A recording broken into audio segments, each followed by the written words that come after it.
ओम नमो भगवते वासुदेवाय। भगवान बृहस्पति देव की पूजा अर्चना के लिए बृहस्पतिवार को व्रत करके बृहस्पतिवार व्रत की कथा का श्रवण करना चाहिए। बृहस्पतिवार का व्रत करने और व्रत कथा सुनने से स्त्री पुरुषों की सभी मनोकामनाएं पूरी होती है। इस व्रत से धन संपत्ति की प्राप्ति होती है, निसंतानों को पुत्र प्राप्ति होती है, परिवार में सुख शांति बनी रहती है, सभी आनंद पूर्वक रहते हैं। इस व्रत में व्रत कथा का श्रवण करने का विशेष महत्व है। अब आइए सुनते हैं बृहस्पतिवार व्रत कथा। प्राचीन समय की बात है। भारत में एक राजा राज्य करता था। वह बड़ा प्रतापी तथा दानी था। वह नित्य प्रति मंदिर में भगवत दर्शन करने जाता था। वह ब्राह्मण और गुरु की सेवा किया करता था। उसके द्वार से कोई भी याचक निराश होकर नहीं लौटता था। वह प्रत्येक गुरुवार को व्रत रखता एवं पूजन करता था। हर दिन गरीबों की सहायता करता था, परंतु यह सब बातें उसकी रानी को अच्छी नहीं लगती थी। वह न तो व्रत करती और न किसी को एक भी पैसा दान में देती थी।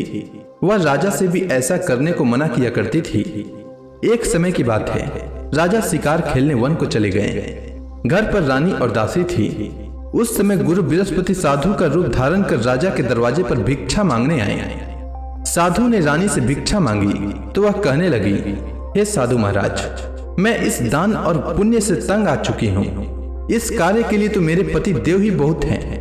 अब आप ऐसी कृपा करें कि सारा धन नष्ट हो जाए तथा मैं आराम से रह सकूं। साधु रूपी बृहस्पति देव ने कहा, हे देवी, तुम बड़ी विचित्र हो। संतान और धन से कोई दुखी नहीं होता है, इसको सभी चाहते हैं। पापी भी पुत्र और धन की इच्छा करता है।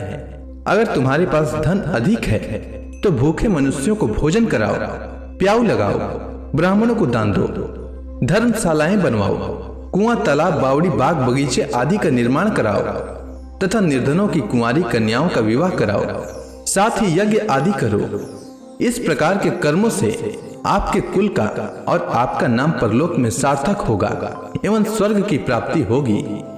परंतु रानी साधु की इन बातों से खुश नहीं हुई। उसने कहा, हे साधु महाराज, मुझे ऐसे धन की आवश्यकता नहीं जिसको मैं अन्य लोगों को दान दूं तथा जिसको रखने और संभालने में ही मेरा सारा समय नष्ट हो जाए। साधु ने कहा, हे देवी, यदि तुम्हारी ऐसी इच्छा है तो जैसा मैं तुम्हें बताता हूं तुम वैसा ही करना। बृहस्पतिवार के दिन घर को गोबर से लिपना, अपने केसों को पीली मिट्टी से धोना, केसों को धोते समय स्नान करना, राजा से कहना वह हजामत करवाए, भोजन में मांस मदिरा खाना, कपड़ा धोबी के यहाँ धुलने देना। इस प्रकार 7 बृहस्पतिवार करने से तुम्हारा धन नष्ट हो जाएगा। यह कहकर साधु महाराज रूपी बृहस्पति देव अंतर ध्यान हो गए। रानी ने साधु के कहने के अनुसार 7 बृहस्पतिवार तक वैसा ही करने का विचार किया। साधु के बताए अनुसार कार्य करते हुए केवल 3 बृहस्पतिवार ही बीते थे कि उसकी समस्त धन संपत्ति नष्ट हो गई। भोजन के लिए दोनों समय परिवार तरसने लगा तथा सांसारिक भोगों से दुखी रहने लगा।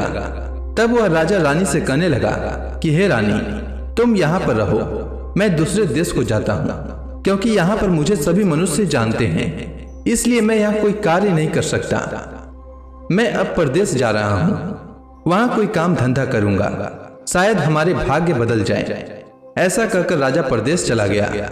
वह वहां जंगल से लकड़ी काट कर लाता और शहर में बेचता। इस तरह जीवन व्यतीत करने लगा। इधर राजा के बिना रानी और दासियां दुखी रहने लगी। किसी दिन भोजन मिलता और किसी दिन जल पीकर ही रह जाती। एक समय रानी और दासियों को 7 दिन बिना भोजन के व्यतीत करना पड़ा। तो रानी ने अपने दासी से कहा, हे दासी, यहाँ पास के ही नगर में मेरी बहन रहती है, वह बड़ी धनवान है, तू उसके पास जा और वहां से 5 सेर बेझर मांग कर ले आ, जिससे कुछ समय के लिए गुजर हो जाए। दासी रानी की बहन के पास गई। रानी की बहन उस समय पूजा कर रही थी। बृहस्पतिवार का दिन था। दासी ने रानी की बहन से कहा, हे रानी, मुझे आपकी बहन ने भेजा है, मुझे 5 सेर बेझर दे दो। दासी ने यह बात अनेक बार कही, परंतु रानी की बहन ने कोई उत्तर नहीं दिया, क्योंकि वह उस समय बृहस्पतिवार की कथा सुन रही थी। जब दासी को रानी की बहन से कोई उत्तर नहीं मिला तो वह बहुत दुखी हुई। उसे क्रोध भी आया। वह लौटकर रानी से बोली, हे रानी, आपकी बहन बहुत ही धनी स्त्री है, वह छोटे लोगों से बात भी नहीं करती। मैंने उससे कहा तो उसने कोई उत्तर नहीं दिया। मैं वापस चली आई। रानी बोली, हे दासी, इसमें उसका कोई दोष नहीं है। जब बुरे दिन आते हैं तब कोई सहारा नहीं देता। अच्छे बुरे का पता विपत्ति में ही लगता है। जो ईश्वर की इच्छा होगी वही होगा। यह सब हमारे भाग्य का दोष है। उधर रानी की बहन ने सोचा कि मेरी बहन की दासी आई थी, परंतु मैं उससे नहीं बोली। इससे वह बहुत दुखी हुई होगी। अतः कथा सुन और भगवान विष्णु का पूजन समाप्त कर वह अपनी बहन के घर आई और कहने लगी, हे बहन, मैं बृहस्पतिवार का व्रत कर रही थी। तुम्हारी दासी हमारे घर आई थी, परंतु जब तक कथा होती है तब तक हम लोग न उठते हैं और न बोलते हैं, इसलिए मैं नहीं बोली। कहो दासी क्यों आई थी? रानी बोली, बहन, हमारे घर अनाज नहीं था। वैसे तुमसे कोई बात छिपी नहीं है। इस कारण मैंने दासी को तुम्हारे पास 5 सिर भेजर लेने के लिए भेजा था। रानी की बहन बोली, बहन देखो, बृहस्पति भगवान सबकी मनोकामना पूर्ण करते हैं। देखो, शायद तुम्हारे घर में अनाज रखा हो। यह सुनकर दासी घर के अंदर गई तो वहां उसे एक घड़ा बेझर का भरा मिल गया। उसे बड़ी हैरानी हुई क्योंकि उसने एक एक बर्तन देख लिया था। उसने बाहर आकर रानी को बताया। दासी अपनी रानी से कहने लगी, हे रानी, देखो, वैसे हमको जब अन्न नहीं मिलता तो हम रोज ही व्रत करते हैं। अगर इनसे व्रत की विधि और कथा पूछ ली जाए तो उसे हम भी किया करेंगे। दासी के कहने पर रानी ने अपनी बहन से बृहस्पतिवार व्रत के बारे में पूछा। उसकी बहन ने बताया, हे रानी बहन, बृहस्पतिवार को सूर्योदय से पूर्व उठकर स्नान करके बृहस्पतिवार का व्रत करना चाहिए, लेकिन उस दिन सिर नहीं धोना चाहिए। बृहस्पतिवार के व्रत में चने की दाल और मुनक्का से विष्णु भगवान का केले के वृक्ष की जड़ में पूजन करें तथा दीपक जलाएं। उस दिन एक ही समय भोजन करें। भोजन पीले खाद्य पदार्थ का करें तथा कथा सुने। इस प्रकार करने से गुरु भगवान प्रसन्न होते हैं, अन्न पुत्र धन देते हैं, मनोकामना पूर्ण करते हैं। व्रत और पूजन की विधि बताकर रानी की बहन अपने घर लौट गई। रानी और दासी दोनों ने निश्चय किया कि बृहस्पति देव भगवान का पूजन जरूर करेंगे। 7 दिन बाद जब बृहस्पतिवार आया तो उन्होंने व्रत रखा। घुड़साल में जाकर चना और गुड़ बीन लाई तथा उसी दाल से केले की जड़ तथा विष्णु भगवान का पूजन किया। अब भोजन पीला कहाँ से आए? दोनों बड़ी दुखी हुई, परंतु उन्होंने व्रत किया था, इस कारण बृहस्पति देव भगवान प्रसन्न थे। एक साधारण व्यक्ति के रूप में वे 2 थालों में सुंदर पीला भोजन लेकर आए और दासी को देकर बोले, हे दासी, यह भोजन तुम्हारे और रानी के लिए है, तुम दोनों करना। दासी भोजन पाकर बड़ी प्रसन्न हुई और रानी से बोली, रानी जी, भोजन कर लो। रानी को भोजन आने के बारे में कुछ पता नहीं था, इसलिए वह दासी से बोली, जा तू ही भोजन कर, क्योंकि तू हमारी व्यर्थ में हंसी उड़ाती है। दासी बोली, एक व्यक्ति भोजन दे गया है।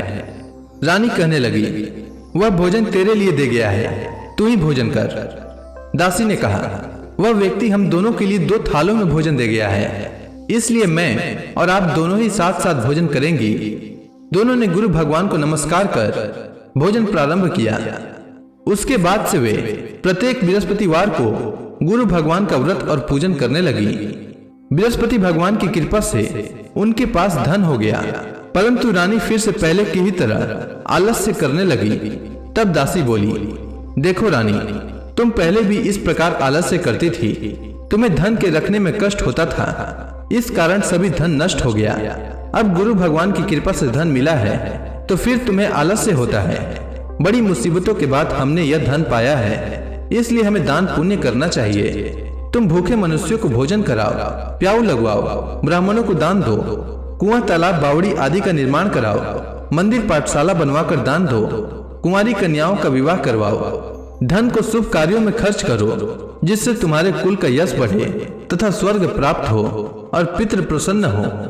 दासी की बात मानकर रानी ने इसी प्रकार के कर्म करने प्रारंभ किए, जिससे उनका काफी यश फैलने लगा। एक दिन रानी और दासी आपस में विचार करने लगी कि न जाने राजा किस दशा में होंगे, उनकी कोई खोज खबर नहीं है। गुरु भगवान से उन्होंने प्रार्थना की और भगवान ने रात्रि में राजा को स्वप्न में कहा, हे राजा, उठ, तेरी रानी तुझको याद करती है, अब अपने देश को लौट जा। राजा प्रातः काल उठकर जंगल से लकड़ियां काट कर लाने के लिए जंगल की ओर चल पड़ा। जंगल से गुजरते ही वह सोचने लगा, रानी की गलती से उसे कितने दुख भोगने पड़े। राजपाट छोड़कर उसे जंगल में आकर रहना पड़ा। जंगल से लकड़ियां काटकर उन्हें बेचकर गुजारा करना पड़ा। उसी समय उस जंगल में बृहस्पति देव एक साधु का रूप धारण कर आए और राजा के पास आकर बोले, हे लकड़हारे, तुम इस सुनसान जंगल में किस चिंता में बैठे हो, मुझे बतलाओ। यह सुनकर राजा के नेत्रों में जल भर आया और साधु की वंदना कर बोले, हे प्रभु, आप सब कुछ जानने वाले हैं। इतना कहकर राजा ने साधु को अपनी संपूर्ण कहानी सुना दी। महात्मा दयालु होते हैं। वे राजा से बोले, हे राजा, तुम्हारी पत्नी ने बृहस्पति देव के प्रति अपराध किया था, जिसके कारण तुम्हारी यह दशा हुई है। अब तुम किसी प्रकार की चिंता मत करो, भगवान तुम्हें पहले से अधिक धन देंगे। देखो, तुम्हारी पत्नी ने बृहस्पतिवार का व्रत प्रारंभ कर दिया है। अब तुम भी बृहस्पतिवार का व्रत करके चने की दाल व गुड़ जल के लोटे में डालकर केले का पूजन करो, फिर कथा सुनो। भगवान तुम्हारी सब मनोकामनाओं को पूर्ण करेंगे। साधु को प्रसन्न देखकर राजा बोला, हे प्रभु, मुझे लकड़ी बेचकर इतना पैसा भी नहीं बचता जिससे भोजन करने के उपरांत कुछ बचा सकूं। मैंने रात्रि में अपनी रानी को व्याकुल देखा है। मेरे पास कोई साधन नहीं जिससे समाचार जान सकूं। फिर मैं बृहस्पति देव की क्या कहानी सुनूं? मुझको तो कुछ भी मालूम नहीं है। साधु ने कहा, हे राजा, तुम किसी बात की चिंता मत करो। बृहस्पतिवार के दिन तुम रोजाना की तरह लकड़ियां लेकर शहर में जाओ। तुम्हें रोज से दुगना धन प्राप्त होगा, जिससे तुम भली भांति भोजन कर लोगे तथा बृहस्पति देव की पूजा का सामान भी आ जाएगा। बृहस्पति देव की कथा इस प्रकार है, सुनो। प्राचीन काल में एक बहुत ही निर्धन ब्राह्मण था। उसकी कोई संतान नहीं थी। वह नित्य पूजा पाठ करता, परंतु उसकी स्त्री बहुत मलिनता के साथ रहती थी। वह स्नान न करती और न किसी देवता का पूजन करती। प्रातःकाल उठते ही सर्वप्रथम भोजन करती, बाद में कोई अन्य कार्य करती। ब्राह्मण देवता बहुत दुखी रहते थे। पत्नी को बहुत समझाते, किंतु उसका कोई परिणाम न निकलता। भगवान की कृपा से ब्राह्मण की स्त्री को कन्या उत्पन्न हुई। वह कन्या अपने पिता के घर में बड़ी होने लगी। वह बालिका प्रातः स्नान करके भगवान विष्णु का जप करती। वह बचपन से ही बृहस्पतिवार का व्रत भी करने लगी। पूजा पाठ समाप्त कर विद्यालय जाती तो अपनी मुट्ठी में जौ भर कर ले जाती और पाठशाला जाने के मार्ग में डालती जाती। वही जौ स्वर्ण के हो जाते तो लौटते समय उनको बीनकर घर ले आती। एक दिन वह बालिका सूप में उन सोने के जौ को फटक कर साफ कर रही थी। तभी उसकी मां ने देख लिया और कहा, हे बेटी, सोने के जौ को फटकने के लिए सोने का सूप होना चाहिए। दूसरे दिन गुरुवार था। इस कन्या ने व्रत रखा और बृहस्पति देव से प्रार्थना करके कहा, हे प्रभु, यदि मैंने सच्चे मन से आपकी पूजा की हो तो मुझे सोने का सूप दे दो। बृहस्पति देव ने उसकी प्रार्थना स्वीकार कर ली। रोजाना की तरह वह बालिका जौ फैलाती हुई स्कूल चली गई। स्कूल से लौटकर जब वह जौ बीन रही थी तो बृहस्पति देव की कृपा से उसे सोने का सूप मिला। उसे वह घर ले आई और उससे जौ साफ करने लगी, परंतु उसकी मां का वही ढंग रहा। एक दिन की बात है, वह कन्या सोने के सूप में जौ साफ कर रही थी। उस समय उस नगर का राजकुमार वहां से होकर निकला। इस कन्या के रूप और सोने के सूप में जौ को साफ करते देखकर वह उस कन्या पर मोहित हो गया। राजमहल आकर वह भोजन तथा जल त्याग कर उदास होकर लेट गया। राजा को जब राजकुमार द्वारा अन्न जल त्यागने का समाचार ज्ञात हुआ तो अपने मंत्रियों के साथ वह अपने पुत्र के पास गए और बोले, हे बेटा, तुम्हें किस बात का कष्ट है? किसी ने अपमान किया है अथवा कोई और कारण है? मुझे बताओ, मैं वही करूंगा जिससे तुम्हें प्रसन्नता हो। राजकुमार ने अपने पिता की बातें सुनी तो वह बोला, मुझे आपकी कृपा से किसी बात का दुख नहीं है। किसी ने मेरा अपमान नहीं किया है, परंतु मैं उस लड़की के साथ विवाह करना चाहता हूँ जो सोने के सूप में जौ साफ कर रही थी। यह सुनकर राजा आश्चर्य में पड़ गया और बोला, हे बेटा, इस तरह की कन्या का पता तुम्हें लगाओ। मैं उसके साथ तुम्हारा विवाह अवश्य ही करवा दूंगा। राजकुमार ने राजा को उस लड़की के घर का पता बतलाया। मंत्री उस लड़की के घर गया और राजा का आदेश ब्राह्मण को सुनाया। कुछ ही दिन बाद ब्राह्मण की कन्या का विवाह राजकुमार के साथ संपन्न हो गया। कन्या के घर से जाते ही उस ब्राह्मण देवता के घर में पहले की भांति गरीबी का निवास हो गया। अब भोजन के लिए भी अन्न बड़ी मुश्किल से मिलता था। एक दिन दुखी होकर ब्राह्मण अपनी पुत्री से मिलने गया। बेटी ने पिता की दुख की अवस्था को देखा और अपनी मां का समाचार पूछा। ब्राह्मण ने सभी हाल कहा। कन्या ने बहुत सा धन देकर अपने पिता को विदा कर दिया। इस तरह ब्राह्मण का कुछ समय सुखपूर्वक व्यतीत हुआ, लेकिन कुछ दिन बाद फिर वही हाल हो गया। ब्राह्मण फिर अपनी कन्या के यहाँ गया और सभी हाल कहा तो पुत्री बोली, हे पिताजी, आप माता जी को यहाँ लिवा लाओ, मैं उन्हें वह विधि बता दूंगी जिससे गरीबी दूर हो जाए। ब्राह्मण देवता अपनी स्त्री को साथ लेकर अपनी पुत्री के पास राजमहल पहुंचे तो पुत्री अपनी माँ को समझाने लगी, हे माँ, तुम प्रातःकाल उठकर प्रथम स्नान आदि करके विष्णु भगवान का पूजन करो तो सब दरिद्रता दूर हो जाएगी। परंतु उसकी माँ ने उसकी एक बात नहीं मानी। वह प्रातःकाल उठकर अपनी पुत्री का बचा जूठन खा लेती थी। एक दिन उसकी पुत्री को बहुत गुस्सा आया। उसने एक रात एक कोठरी से सारा सामान निकाल दिया और अपनी माँ को उसमें बंद कर दिया। प्रातः उसमें से उसे निकाला तो स्नान आदि करा के पूजा पाठ करवाया तो उसकी माँ की बुद्धि ठीक हो गई। इसके बाद वह नियम से पूजा पाठ करती और प्रत्येक बृहस्पतिवार को व्रत रखने लगी। इस व्रत के प्रभाव से उसकी माँ भी बहुत धनवान हो गई और बृहस्पति देवता के प्रभाव से स्वर्ग को गई। वह ब्राह्मण भी सुखपूर्वक इस लोक का सुख भोग कर स्वर्ग को प्राप्त हुआ। इस तरह कहानी कहकर साधु देवता वहां से लोप हो गए। धीरे धीरे समय व्यतीत होने पर फिर बृहस्पतिवार का दिन आया। राजा जंगल से लकड़ी काटकर किसी शहर में बेचने गया। उसे उस दिन और दिनों से अधिक धन मिला। राजा ने चना गुड़ आदि लाकर बृहस्पतिवार का व्रत किया।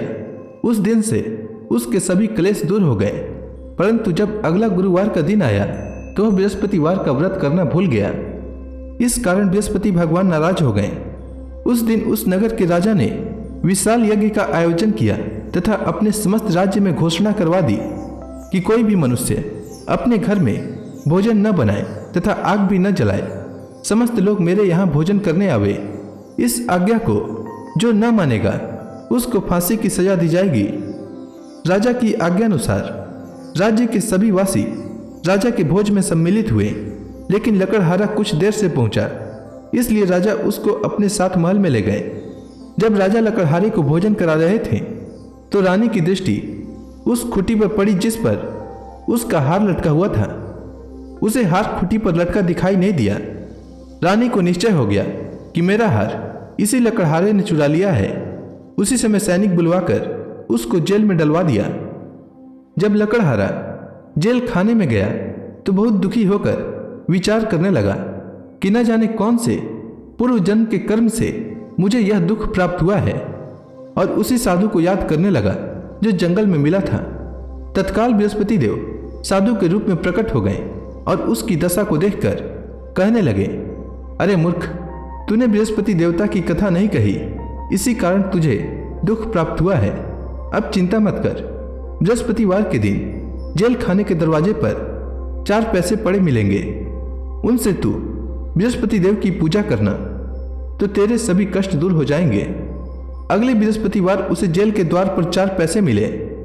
राजा ने पूजा का सामान मंगवाकर कथा कही और प्रसाद बांटा। उसी रात्रि को बृहस्पति देव ने उस नगर के राजा को स्वप्न में कहा, हे राजा, तूने जिस आदमी को जेल खाने में बंद कर दिया है वह निर्दोष है, वह राजा है, उसे छोड़ देना। रानी का हार उसी खुटी पर लटका हुआ है। अगर तू ऐसा नहीं करेगा तो मैं तेरे राज्य को नष्ट कर दूंगा। राजा प्रातःकाल उठा और खुटी पर हार टंगा देखकर लकड़हारे को बुलाकर क्षमा मांगी तथा राजा के योग्य सुंदर वस्त्र आभूषण भेंट कर उसे विदा किया। गुरुदेव की आज्ञानुसार राजा अपने नगर को चल दिया। राजा जब नगर के निकट पहुंचा तो उसे बड़ा ही आश्चर्य हुआ।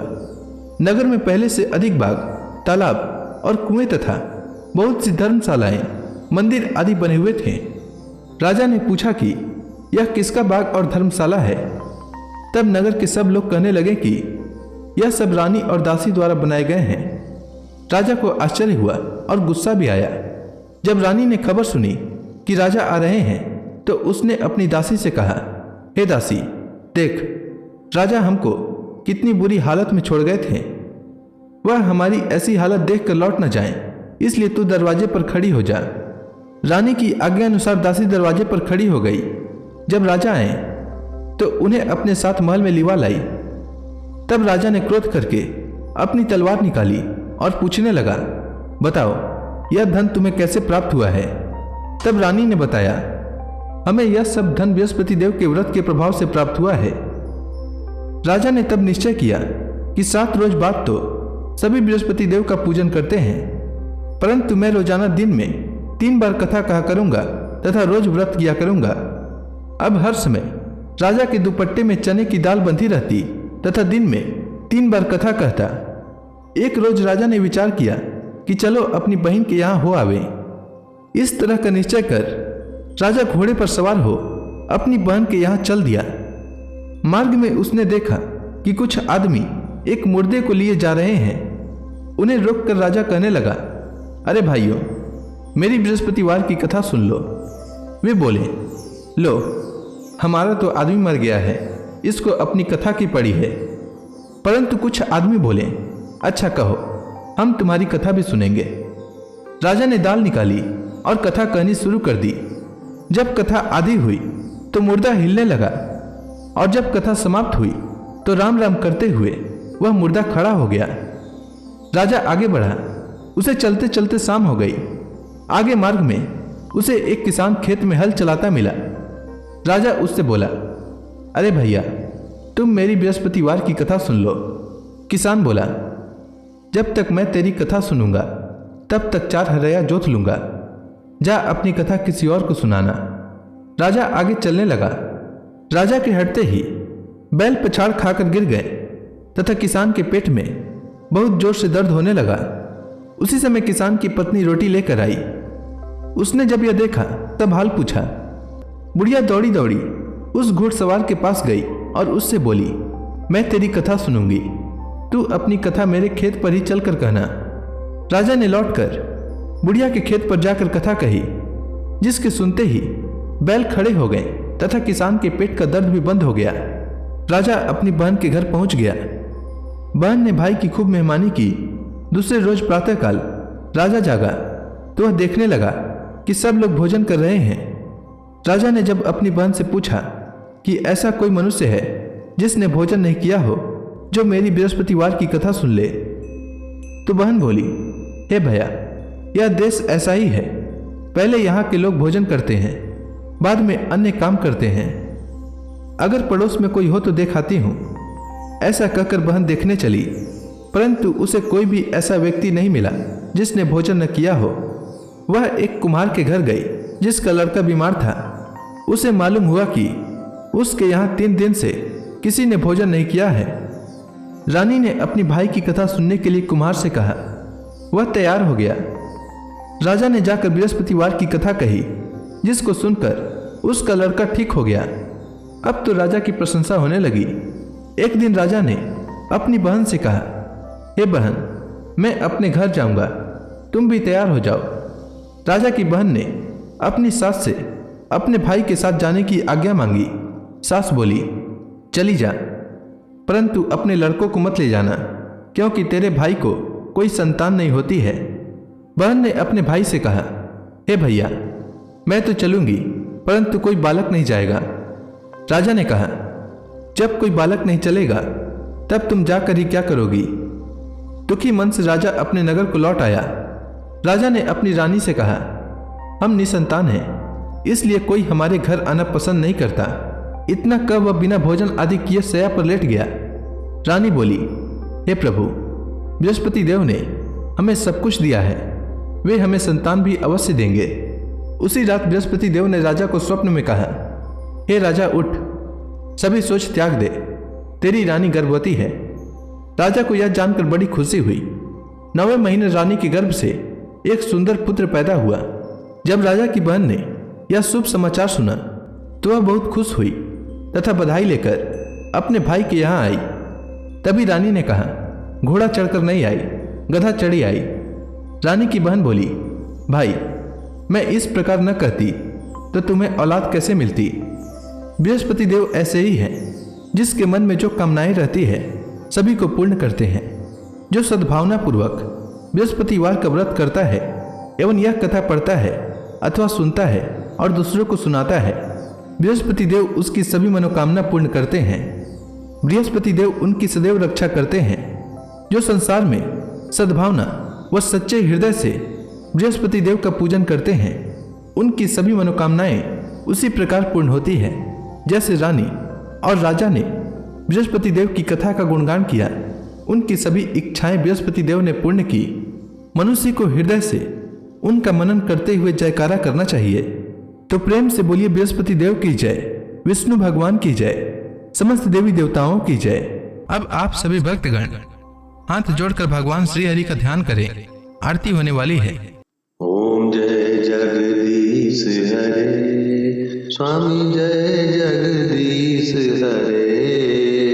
भक्त जनों के संकट, भक्त जनों के संकट क्षण में दूर करे। ओम जय जगदीश हरे। जो ध्यावे फल पावे, दुख बिन से मन का, सुख संपत्ति घर आवे, कष्ट मिटे तन का। ओम जय जगदीश हरे। मात पिता तुम मेरे, शरण गहूँ मैं किसकी, प्रभु शरण गहूँ मैं किसकी। तुम बिन और न दूजा, तुम बिन और न दूजा, आस करूँ मैं किसकी।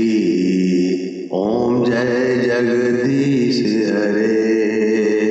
तुम पूरन परमात्मा, तुम अंतर्यामी, प्रभु तुम अंतर्यामी।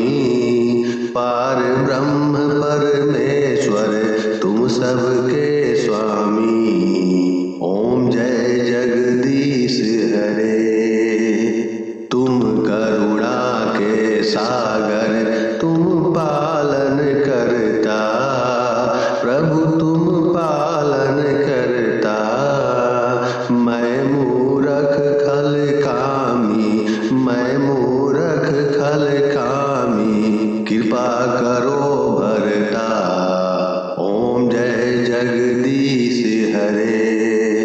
तुम हो एक अगोचर, सबके प्राणपति, प्रभु सबके प्राणपति।